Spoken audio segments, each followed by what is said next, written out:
સમાચારમાં હવે આગળ વાત કરીએ અધિકારીઓની અવળચંડાઈમાં પ્રજાના રૂપિયાનું પાણી થઈ રહ્યું છે। જામનગર જિલ્લામાં તંત્રની મૂર્ખામીનો બોલતો પુરાવો સામે આવ્યો છે। પીજીવીસીએલના વીજ પોલ વચ્ચેથી સીસી રોડ બનાવી કાઢ્યો। બોલો, નગરપાલિકા કહે છે કે વીજ પોલ હટાવવા અમે તંત્રને રજૂઆત કરીશું। રજૂઆત બાદ પણ પોલ ન હટાવતા સીસી રોડ બનાવી કાઢ્યો। અમે 2 વખત વીજ કંપનીને લેખિતમાં જાણ કરી તેવું ચીફ ઓફિસરે કહ્યું છે। જો કે હજુ રોડના બીજા ફેઝનું કામ બાકી છે અને નગરપાલિકા સાથે સંકલન થઈ ગયું, જલ્દીથી પોલ હટી જશે તેવું વીજ કંપનીએ કહ્યું। જે રોડની કામગીરી ચાલુ હતી એમાં વચ્ચે જે પીજીવીસીએલના પોલ આવે એ બાબતે પીજીવીસીએલને અગાઉ 2 વાર લેખિતમાં રજૂઆત કરેલ છે। અત્યારે આપણે પીસીસીની કામગીરી ત્યાં પૂર્ણ કરેલ છે અને બેરિંગ કોટની હજી બાકી રાખેલ છે। જેમ જેટલું બને એટલું જલ્દી પોલ હટે પછી ફાઇનલ રોડની કામગીરી પૂર્ણ થઈ શકે એમ છે।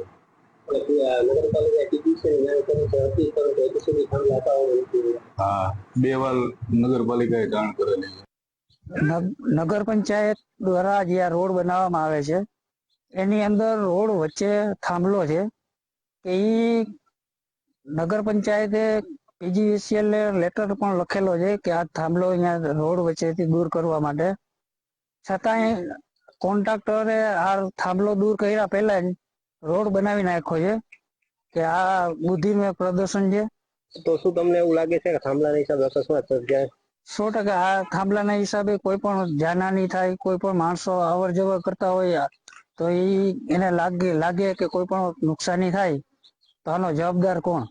ધ્રોલ પીજીવીસીએલની કચેરીને જાણ કરી અને નગરપાલિકાનો સંપર્ક કરેલ છે અને એમની સાથે મળી સાઇટ ઉપર જઈ અને જોતા બંને કચેરીઓ જે ધ્રોલની છે બંનેની લાઈન ત્યાં રસ્તો બનાવવાની કામગીરીમાં અડચણરૂપ હોય એવું જણાતા એમને આ બાબતથી વાકેફ કરેલ છે અને અત્યારે તાત્કાલિક રસ્તાની કામગીરીમાં કોઈ બાધા ન આવે અને બીજો કોઈ અકસ્માત ન થાય એને ધ્યાનમાં રાખીને તાત્કાલિક પેલા આ લાઈન છે એને શિફ્ટ કરવાની કામગીરી ચાલુ કરી દેવામાં આવી। તો આજ મુદ્દે જામનગરથી મારી સાથે સંવાદદાતા નથુ આહિર લાઈવ જોડાઈ ગયા છે। નથુ, અહીં તો તંત્રની અણઆવડત છતી થઈ ગઈ છે કે વીજ પોલ રસ્તાની વચ્ચે છે અને એની વચ્ચેથી જ રસ્તો બનાવી દીધો।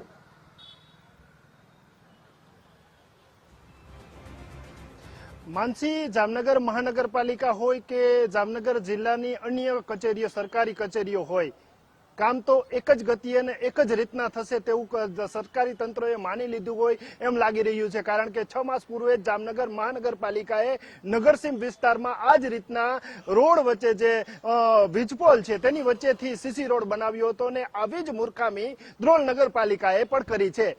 ધ્રોલ નગરપાલિકાએ તાજેતરમાં જ આ વિસ્તારમાં વીજપોલ વચ્ચેથી જે છે તે સીસી રોડ બનાવી નાખ્યો છે અને આ સીસી રોડ થયા બાદ પારાવાર હાડમારીઓનો જે ધ્રોલવાસીઓ છે તેને સામનો કરવો પડી રહ્યો છે। ધ્રોલના નગરસેવકે ખુદ જે નગરપાલિકામાં રજૂઆત કરી ત્યારે તેમને પણ કઈ જવાબ ન આપ્યા, પરંતુ અહેવાલના પગલે તંત્ર જાગતું થયું છે।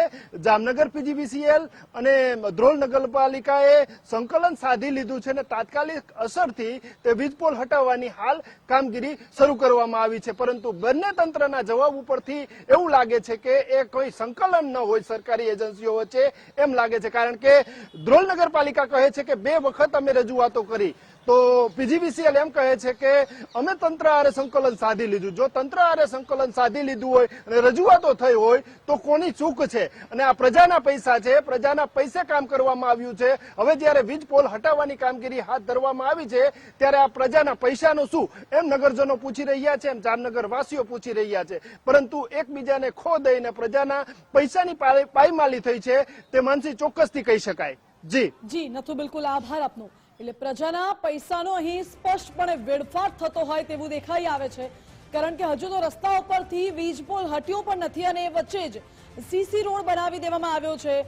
રસ્તાની વચ્ચેથી વીજ પોલ છે, વીજ પોલને હટાવવાની વાતો છે અને એ વચ્ચે સીસી રોડ બનાવી કાઢ્યો। એટલી તો શું ઉતાવળ હતી તંત્રને કે આવી રીતે ઉતાવળે સીસી રોડ બનાવી કાઢ્યો છે અને વીજ પોલ હટશે ત્યારબાદ ફરી અહીં રોડનું સરફેસિંગ કરવામાં આવશે। આ જામનગર જિલ્લામાં તંત્રની મૂર્ખામીનો બોલતો પુરાવો છે, કારણ કે આ તો અણઆવડત નહીં, આ તો જાણી જોઈને કરેલું કૃત્ય છે, કારણ કે બુદ્ધિનું દેવાળું ફૂક્યું છે તંત્રએ। પીજીવીસીએલના વીજ પોલ વચ્ચેથી જ સીસી રોડ બનાવી કાઢ્યો। અમારી સાથે એચડી વ્યાસ વીજ અધિક્ષક જોડાઈ ગયા છે ફોન લાઈન પર. વ્યાસજી, આપનું સ્વાગત છે ગુજરાત ફર્સ્ટમાં. સાહેબ, પીજીવીસીએલ નો પોલ રસ્તા ઉપર છે વચ્ચે અને એની ઉપર જ સીસી રોડ બનાવી કાઢ્યો. તંત્ર એવું કહે છે કે આ વીજ પોલને હટાવવાની કાર્યવાહી ચાલી રહી છે, રજૂઆત કરી છે. શું છે આ? આજે સવારના જે છાપામાં ફોટો આવ્યો અમે પણ જોયો.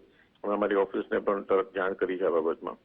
નગરપાલિકા અને લોકલ જે પીજીવીસીએલ ની ઓફિસ છે એમાં બે અલગ અલગ ઓફિસની લાઈનો ત્યાંથી નીકળતી હતી, જે ફોટામાં બતાવે છે પ્રમાણેની. એને શિફ્ટિંગ માટેનું 1 મહિના પહેલાની અરજી આવેલી છે એવું અખબારી અહેવાલમાં જણાવેલું છે. પણ એ અનુસંધાને જે કંઈ હશે એ પછીની વાત છે. પણ અત્યારે રસ્તો બની ગયો છે એ પણ અમને જરા આશ્ચર્ય થયું કે તાત્કાલિક હજી થાંભલો બી છે તો રસ્તો કેવી રીતે બની ગયો. પણ એમ છતાં જો રસ્તો થઈ જ ગયો છે તો કોઈને બીજાને હેરાનગતિ ના થાય ને કઈ તકલીફ ના પડે લોકોને, એટલા માટે અમે અત્યારે છાપામાં જે અહેવાલ આવ્યો એના અનુસંધાને એ લાઈનના 2 થાંભલા છે ખસેડવાની કાર્યવાહી ચાલુ કરી દીધી છે અને રસ્તાને નડતરરૂપ ન થાય એ રીતના અત્યારે શિફ્ટ કરી દઈએ છીએ.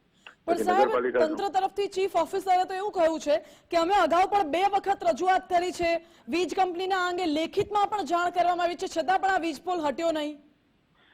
અમે જોઈએ છીએ એ બાબતમાં તપાસ કરશું. એમાં જો જરૂરિયાત જણાશે તો કંઈ આગળની કંઈ કાર્યવાહી કરવાની થશે એ કરીશું. આપના સુધી રજૂઆત આવી હતી કે નહીં? ના, હું તો સર્કલ ઓફિસમાં છું મેડમ, અને જામનગર છીએ. ધ્રોલ ઓફિસમાં એને રજૂઆત કરી હશે કદાચ, એવું લાગે છે. નહીં, અખબારી અહેવાલ ઉપરથી એવું લાગે છે કે એમણે ત્યાં ધ્રોલ રજૂઆત કદાચ કરી હોય.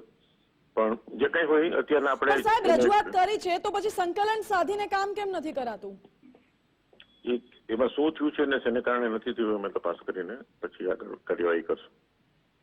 ઓકે સાહેબ, આભાર આપનો અમારી સાથે જોડાવા માટે.